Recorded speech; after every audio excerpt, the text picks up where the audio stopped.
bulinga mwendo ogw'omukaaga nga lwe lw'enkya eggwanga likuza olunaku lw'abazira. Emikolo gya kubaawo mu tawuni kanso y'e Kasanje mu disitulikiti ey'e Wakiso nga gitambulidde ku mulamwa gw'okujaguza abazira abeewaayo n'obuvumu okuleeta emirembe n'enkulaakulana y'eggwanga mwe tweyagalira.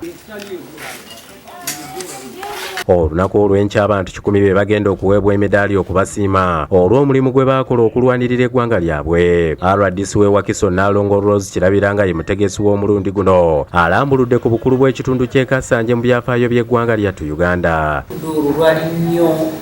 Lwalimu nnyo bannaffe abaali bakulemberwa omugenzi Kayiira n'omugenzi Nkwanga. Twogeddeko n'omu ku balwanyi abaanunula eggwanga Retired Lieutenant George Nalumoso n'ayogera ku bitonotono ebyaliwo ebiseera ebyo. Essuubi lyali ly'amaanyi nnyo nnyo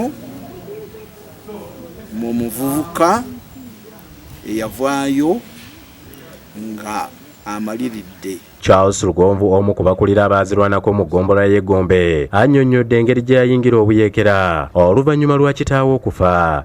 Kino kinyenye ekyakamulwanga bukamulwa olw'okuba tewaalinga munnyo nga kyokamula olw'okuwoomera kwakyo n'oteekamu kamulali n'okozaamu muwogo. Atulambuza awaali ekibira President Museveni ne banne we basse enkambi mu kitundu kino kyokka agamba nti omukwana ab'edda gwe baalina ku nsi yaabwe gwaggwaawo. Tulina munnaffe Mutwalibu amanyiddwako ne mukata wa Mustard Seed yazaliwa mu kitundu kino wekituli mu kibira wano wetuli wano weyakola ki weyaziikibwa naye nze n'okwesinga nga tewali amwogerwako takyayogerwako osanga n'abantu be gye bali tetumanyi oba balina kye baali bayambirwa oba tebalina n'abatuuze ab'omu kitundu mwenyini mu bangi baafa nga baafa mu mbeera eyo be bandi bali batunulira naye kaawonawo yo yakyaliwo essaawa yalyo nga nze kamwakoogera kalize mbakawono siyinza kubeera muzira. Eno tusanzeyo abamu ku baazirwanako ne batulaga ebimu ku byakozesebwa mu lutalo ebyasigala mu kitundu kyabwe omuli amasasi, magazini z'emmundu, kombati n'ebirala. Era nalino lya faazi eno SMG. Bano okuli Lieutenant John Fisher Matovu, Jones Bire Kinene ne Sejjemba Moses batulaze ebimu ku bisago bye baafuna mu lutalo nga n'abamu kyabaviirako okulemala naye nga tebannaliirirwa. N'enkutuka ekigulu ne kikutukira ddala.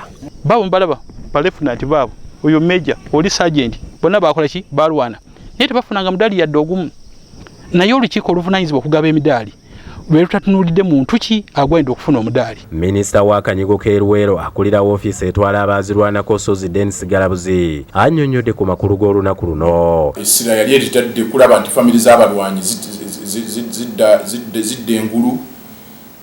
Twateekawo schemes nyingi nnyo walingawo scheme y'okuzaawo ebyo ebyayonooneka. Annyonnyodde ebimu ku bintu ebikoleddwa okuyambako abaazirwanako ne famire z'abazira abaafiirira eggwanga lyabwe. Era tubadde nga tusasula abantu bano tebannaggwaayo era tukyabasasula naye ng'ate tetukomaawo tulaba nti n'ekitundu ekyakosebwa olutalo kuviira ddala mu Luweero mpaka Lwenzori tulaba nti nno tubajjayo kye tuyita affirmative action. Asabye abantu okugenda mu bungi nga tujaguza abazira ba Uganda olunaku olw'enkya. Waliwo ne muwala w'omu ku balwanyi Kano Patrick Lumumba nga ye Anna Luyondo Lumumba atendereza President Museveni olw'okusiima kitaawe ng'omu ku baleeta emirembe. Tebaatwerabira naffe ng'abaana baabo abalwana